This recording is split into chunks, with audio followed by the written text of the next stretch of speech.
চুপিয়ে ফ্যাসিস্টের গুলির সামনে দাঁড়িয়ে যাওয়া আবু সাইদ বুক ফের রেখে যাওয়া কাজ আঞ্জাম দেওয়ার মিছিল।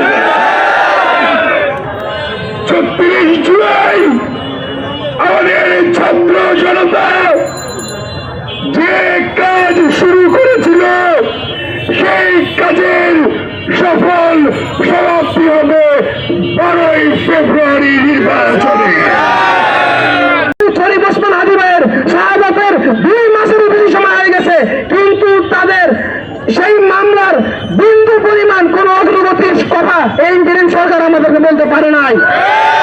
ধিক্কার জানাই এই ইন্টারিম সরকারের প্রতি।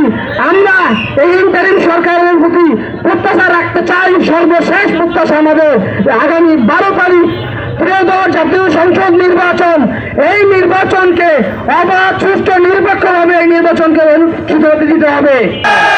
আমরা বলতে চাই, নতুন করে বাংলার জমিনে ইনসাফ ছাড়া আর কোনো কিছু কায়েম হবে না। আমরা হাদি ভাই যে ইনসাফের জন্য জীবন দিয়েছে সেই ইনসাফই কায়েম করে ছাড়বো ইনশাআল্লাহ। এবং সেই না ইনসাফের মার্কা দাঁড়িয়ে পাল্লা মার্কা।